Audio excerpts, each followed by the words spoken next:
우리가 오늘 시브리서의 말씀을 나누는데 오늘 제목이 뭐지요? 제목은 가장 뛰어난 분, 그분이 바로 누구라고요? 예수 그리스도. 믿습니까? 가장 위대하고 가장 뛰어나신 분, 그분은 바로 예수 그리스도. 어느 누구와도 비교할 수 없는 분, 그분은 바로 우리가 믿는 예수 그리스도인 줄로 믿습니다. 할렐루야. 지난 바이블 칼리지 할 때 그때 나누었던 말씀이 히브리서입니다.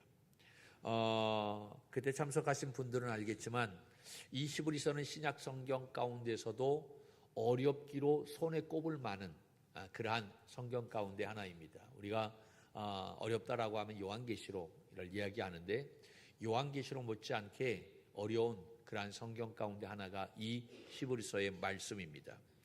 신약 성경이 총 27권 있지요. 그 27권 가운데 어떤 성경은 그 성경 자체로만 가지고도 우리가 이해하고 해석할 수가 있어요. 그런데 어떤 성경은 신약 성경을 좀 알아야만 이해할 수 있는 그러한 성경이 있고, 또 어떤 성경은 구약 성경을 좀 알아야 이해할 수 있는 성경이 있어요. 이 히브리서는 바로 어떠한 성경이냐면 구약 성경을 알아야만 이해할 수 있는 성경이다. 특별히 구약 성경에서도 어렵다라고 하는 성경이 있는데 그 성경이 바로 뭐냐면 레위기서입니다. 우리하고는 전혀 잘 맞지 않는 그런 이 말씀이기 때문에 그래요. 제사에 대한 이야기가 있고 절기에 대한 이야기가 있어요.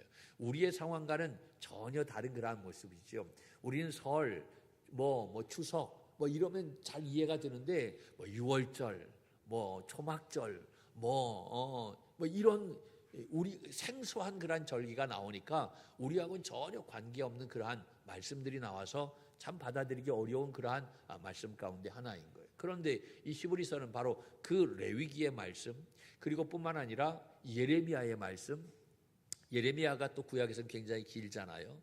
이 이야기 참 어려운 그러한 부분인데 그러한 말씀들을 우리가 알아야만 이 히브리서를 이해할 수 있고 해석해낼 수가 있다. 그래서 히브리서가 어려운 그러한 성경이다라고 그렇게 말씀을 드렸어요.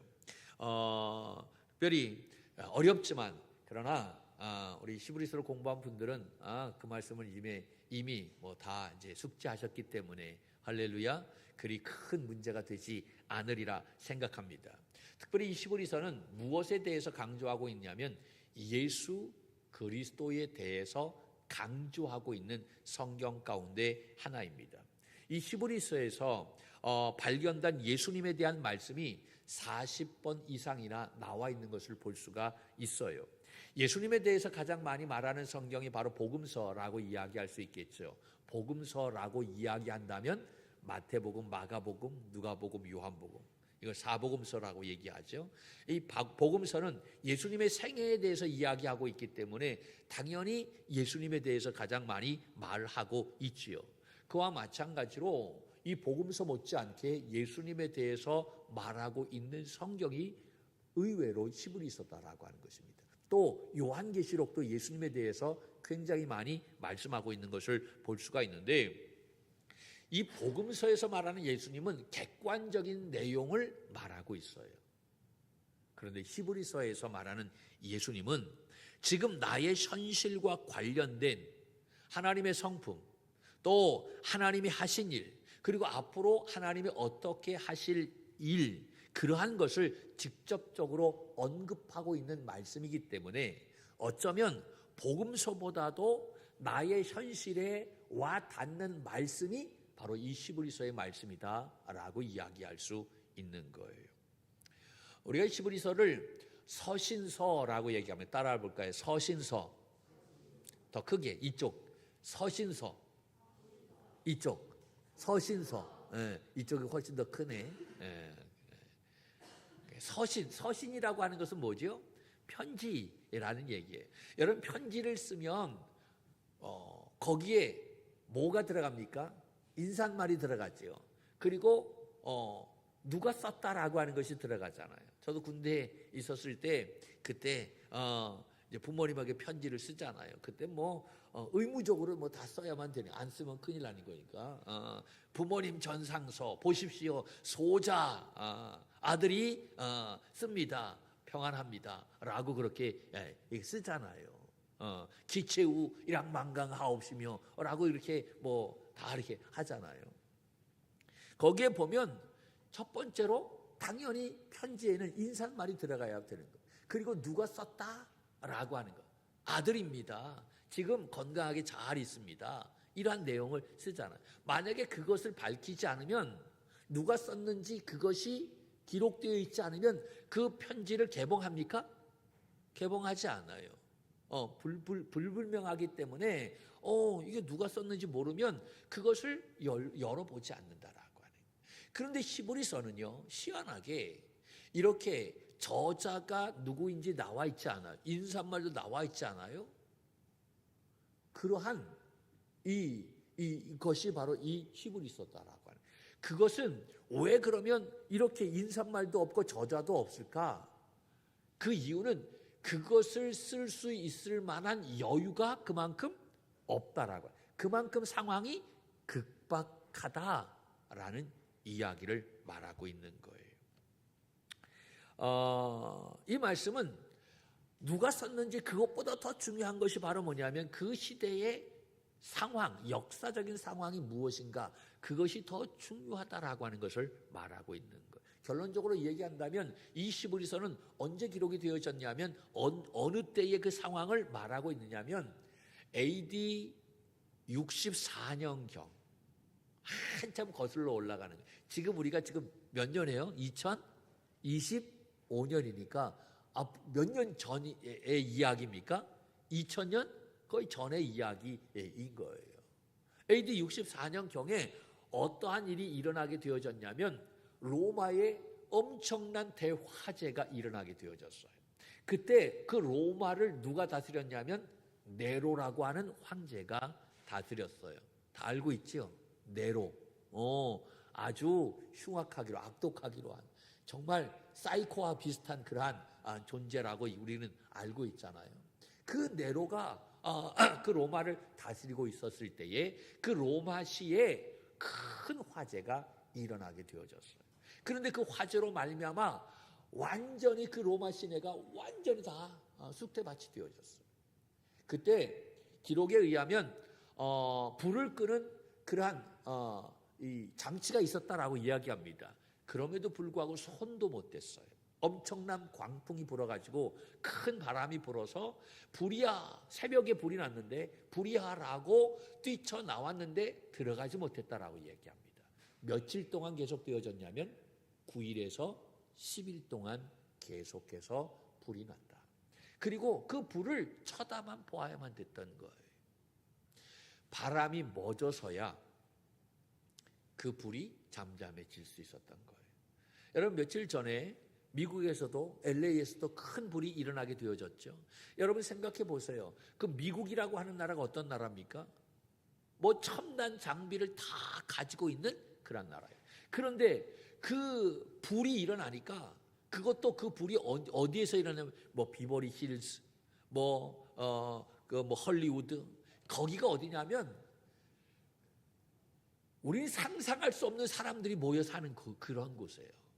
부자가 뭐 집 하나에 그 집 한 채가 뭐라고 얘기해요? 우리가 뭐 100억, 200억 뭐 이런 단위의 그러한 집들이 의리한 집들이 그렇게 모여 있는 그러한 곳이에요. 여러분들이 알고 있지만 박찬호 알잖아요. 이 박찬호 씨도 거기에 이제 집이 있는데 그 집도 불에 탔다라고 이야기하잖아요. 그런데 생각해 보세요. 모든 이 가장 강대한 그러한 나라가 불이 났는데 그것도 가장 잘 사는 사람들이 모여 있는 그곳인데 여러분 시설이 웬만큼 뭐 없겠어요? 스프링클러 이런 게 없겠어요? 그런데 불이 나니까 광풍이 불어서 뭐 하니까 손쓸 수 없었어요. 헬기가 아무리 수십 대가 떠서 불을 꺼도 뭐 감당하지 못했던 거예요. 여의도 면적의 몇 배? 우리도 몰라. 수십 배에 달하는 그러한 곳이 다 타버렸어요. 재산 피해가 어마어마합니다. 몇 조라고 얘기하잖아요. 몇 조, 우리가 뭐 상상도 안 되는 그러한 이야기인 거예요. 여러분, 그런데 2000년 전에 이 로마에 불이 일어났다. 뭐 방법이 있겠어요? 아무리 우리가 엄청난 것을 가지고 있다 하더라도 여러분, 자연의 힘 앞에서는 우리가 아무것도 할 수 없는 연약한 존재다라고. 이 일로 말미암아 그 로마 시내가 완전히 쑥대밭이 되어졌어요. 그때 당시 로마가 14구역으로 나누어졌어요. 이렇게 이 로마가 있다고 한다면 14구역으로 나누어졌는데 그 14구역 중에 몇 구역이 불에 완전히 소멸되어졌냐면 10구역이 완전히 소멸되어져 버렸어요. 그러니까 거의 다 타버렸다니. 소멸이다라고 하는 이야기는요, 뭡니까? 남는 게 있어요, 없어요? 없어요. 남는 게 없어요. 그러니까 수많은 사람들이 다 죽었어요. 거기에서 피해 나오지 못한 사람들, 그러니까 어린아이, 나이 먹은 분들, 그리고 이 밤중 새벽에 일어났기 때문에 그것을 피하지 못한 사람들은 다 죽었다라고 이야기할 수 있는 거죠. 그러니까 우리의 가족 중에 안 죽은 사람이 없을 정도로. 그리고 재산 피해가 어마어마했던 거예요. 한순간에 모든 것을 잃어버린 이 로마 시민들은 망연자실할 수밖에 없어요. 그리고 나중에 그들이 무엇으로 일어나게 되어졌냐면 이 분노가 일어나게 되어졌어요. 그 분노는 벌떼같이 일어나게 되어졌는데 걷잡을 수 없었다라고 하는 거예요. 도대체 이 불을 누가 냈느냐라고 하는 거예요. 누군가가 고의로 이 불을 냈을 것이다 라고 생각했던 거예요. 그래서 그 방화범을 찾는데 혈안이 되었어요. 찾다 보니까 이 불을 누가 냈느냐 찾다 보니까 사람들이 다 누구에게 집중하냐면 네로 황제에게 집중했던 거예요. 이 네로라고 하는 좀 여기서 이러한 표현을 하기는 좀 그렇지만 좀 또라이끼가 있는 그 네로 황제가 이 불을 고의로 냈을 것이다 라고 사람들이 생각했던 거예요. 그래서 모든 사람들이 다 일어나서 이 네로의 황제가 있는 궁 안뜰까지 쳐들어가게 되어졌어요. 그 모습을 보았던 이 네로 황제가 다급해지니까 어떻게 그것을 모면하게 되어졌냐면 이 불을 낸 방화범은 바로 기독교인이다 라고 기독교인들을 지목하게 되었던 거예요. 이 일로 인해서 그 당시에 기독교인들이 엄청난 핍박과 박해를 받아야만 했다라는 이야기입니다. 바로 이 히브리서는 그 시대의 상황을 배경으로 이 성경이 전달되어졌다는 거예요. 그러니까 이러한 상황을 이해하지 못하면 히브리서를 이해하기가 어렵다라는 이야기죠. 이것이 기본으로 이렇게 가지고 이 성경을 보아야 되는 거예요. 여러분, 이때 당시 기독교인들의 박해는요, 정말 상상을 초월하는 그러한 박해였어요. 예수 믿는다라고 하는 이유 하나만으로 온갖 고난을 다 당했어요. 비참한 죽음을 당했어요. 그런데 그 방화범이 기독교인이 아니었거든요. 어떤 원인인지 몰라요. 자연 발화인지 누가 냈는지 그건 아무도 몰라요. 그런데 이 네로 황제가 위급하니까, 그리고 그때 당시 기독교인에 대한 안 좋은 그런 이미지가 있어서 그 기독교인이 이 불을 저질렀다라고 이야기했다는 거예요. 그들은 졸지 예수 믿는다라는 그 이유 하나만으로 그는 엄청난 고난을 받아야만 했어요. 그는 불에 태워 똑같이 자기의 식구들이 불에 타 죽었으니까 이 기독교인들도 불에 태 죽여버렸다는 거예요. 그리고 화살을 쏘아서 죽게 했어요. 더 심지어는 사자굴에 그냥 집어넣어 버려가지고 사자굴에 완전히 찢기게 만들어 버렸어요.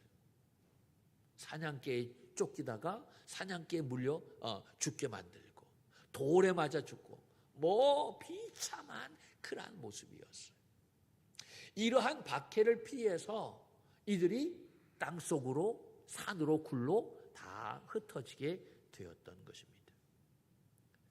그러니까 이 시브리서는요, 도대체 예수님이 누구신지, 예수 믿는다라고 하는 그 이유 하나만으로 우리가 예수 그리스도는 왕이다, 예수 그리스도는 우리의 모든 구세주다라고 이야기하는데 도대체 예수 그리스도가 누구신지, 예수 믿는다라고 하는 것 하나만으로 내가 이렇게 엄청난 고난을 받아야만 되는지 수많은 갈등을 할 수밖에 없었어요.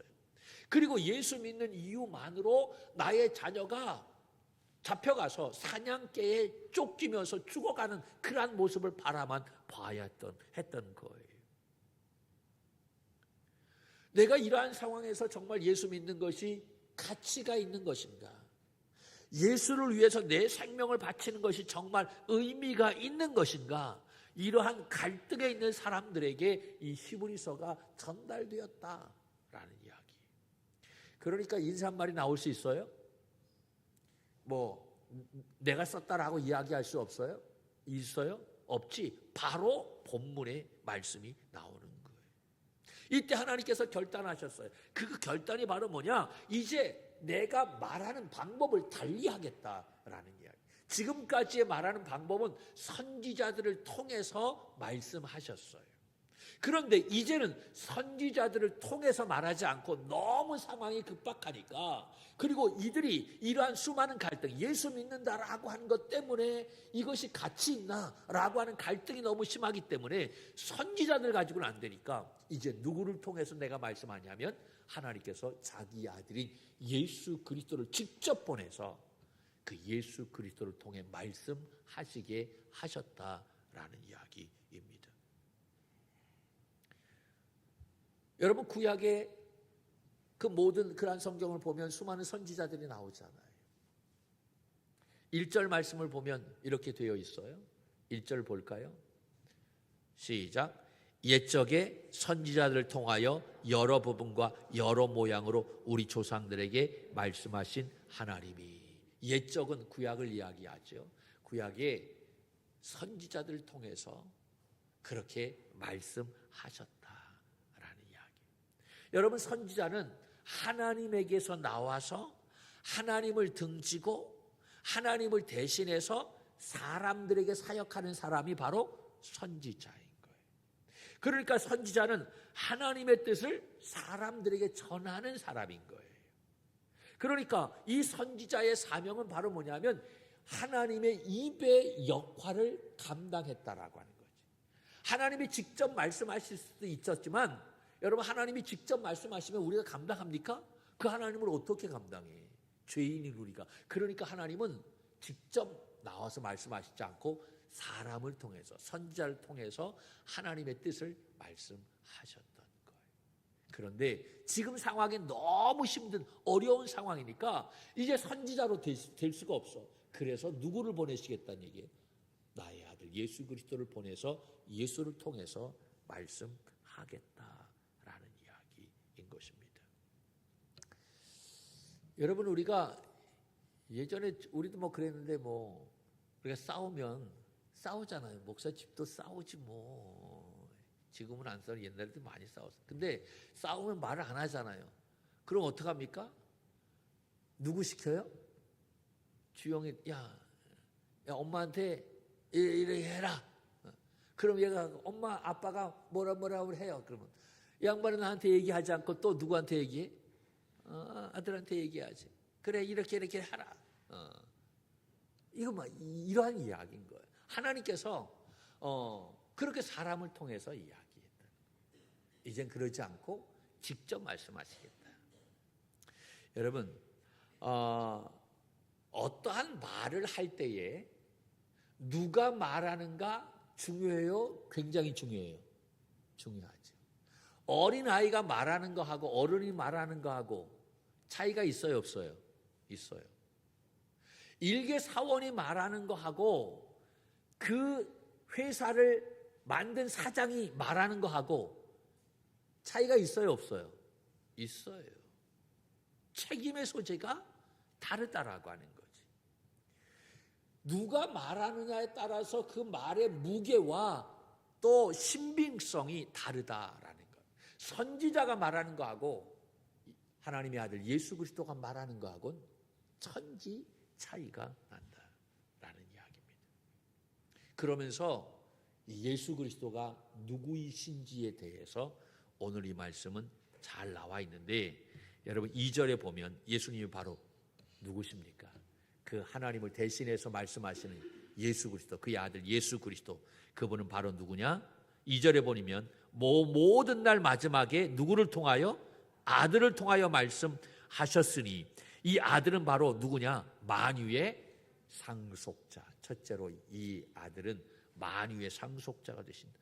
여러분 줄을 치세요. 성경에 있으면 만유의 상속자. 여러분 상속이라고 하는 것은 바로 뭡니까? 모든 것을 물려받은 사람을 이야기하죠. 그렇죠? 그런데 무엇을 물려받았어요?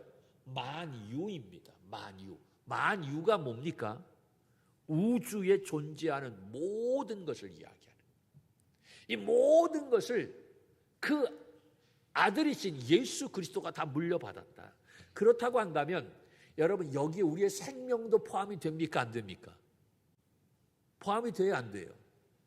지금 원독자의 상황을 바라보면 사자굴 앞에서 죽어가면 됩니다. 아들들이, 우리 자녀들이 그 사냥가에 쫓기다가 죽임을 당하는 그러한 모습인 거예요. 그러니까 그때 당시에 많은 사람들의 생명은 누구의 손에 달려 있느냐 하면 네로 황제의 손에 달려 있어요. 로마 군인의 손에 달려 있어요. 그러한 상황 가운데 있을 때 하나님께서 그들에게 뭐라고 얘기하냐면, 야, 생명은 네로 황제의 손에 달려 있는 것 아니야. 로마 군인들의 손에 달려 있는 것이 아니야. 이 모든 것을 상속받은 예수 그리스도, 그분에게 달려 있는 거야. 할렐루야. 성경은 이야기합니다. 우리의 육신의 생명을 죽일 수 있는 그러한 사람들을 두려워하지 말고 우리의 영혼을 주관하는 그 하나님을 두려워해야만 된다라고 하는 거지. 그런데 우리의 육신의 죽음에 그러한 것에 우리가 두려워하는 연약한 존재가 되어서는 안 된다. 우리가 육신은 죽어도 모든 것을 상속받아 하나님은 우리를 다시 살릴 수 있다라고 하는 것. 할렐루야. 그 하나님, 이 모든 것을 주관하신 하나님이시다라고 하는 것. 그리고 두 번째로 그분은 세계를 지으신 분이시다. 여러분 이것은 바로 창조자를 이야기합니다. 이들은 만유의 상속자로 세우시고 또 그로 말미암아 모든 세계가 지으셨다. 창조주 하나님이시다라고 하는 거지. 그리고 3절에 보면 뭐라고 이야기하냐? 이는 하나님의 영광의 광채시다라고 하는 것입니다. 여러분 하나님의 영광이 있는데 그 영광의 절정이 바로 누구다? 예수 그리스도다라고 하는, 영광의 최고봉은 바로 예수 그리스도인 줄로 믿습니다. 할렐루야. 주의 영광 이곳에 가득해. 여러분 이곳에 주님의 영광이 가득한 이유가 바로 뭡니까? 여기에 누가 계시기 때문에? 예수 그리스도가 계시기 때문에. 그리고 그 다음에 뭐라고 얘기합니까? 그 본체의 형상이다라고 하는 것입니다. 예수 그리스도는 그 본체, 여러분 본체라고 하는 것은 하나님을 이야기하잖아요. 하나님의 형상이다라는 이야기예요. 예수님은 하나님의 자기 계시인 거예요. 여러분 저도 어느 순간인가 거울을 보면요 깜짝 놀랄 때가 있어요. 언제 깜짝 놀랐냐면 그 거울에 비춰진 나의 모습이 아버지의 모습이 보여지기 때문에 그때 깜짝 놀라. 오, 나만 그런가?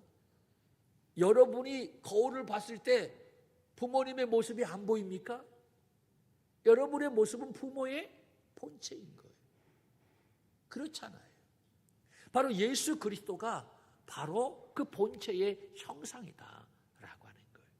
그리고 다섯 번째 뭐라고 얘기하냐면 능력의 말씀으로 만물을 붙들고 계신 분이시다라고 이야기해요. 죽음으로 벌벌 떨고 있는 그들에게 야 내가 너를 붙들고 있어. 어려움 가운데 있는 심령들에게 뭐라고 얘기하냐면 그 주님이 너희를 붙들고 있어. 염려하지 마 라고 그렇게 말씀하고 있는 거예요.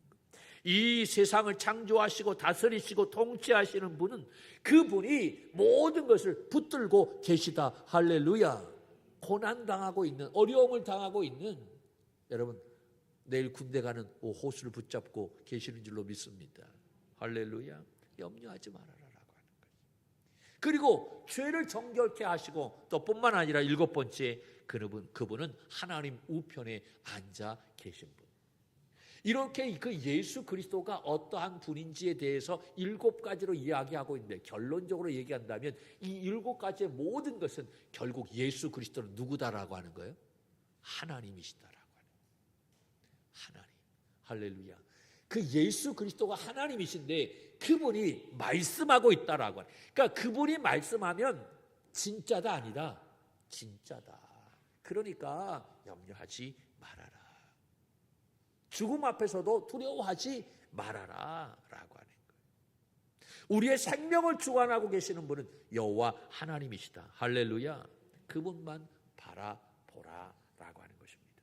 여러분, 우리가 끝까지 의지하고 바라봐야 할 분은 오직 예수 그리스도인 줄로 믿습니다. 그분이 우리를 지켜보시고 붙잡고 계시고 인도해 주시는 줄로 믿습니다. 이 한 주간도 그 주님과 함께 믿음으로 승리하는 우리 모두가 되기를 주님의 이름으로 간절히 축원합니다.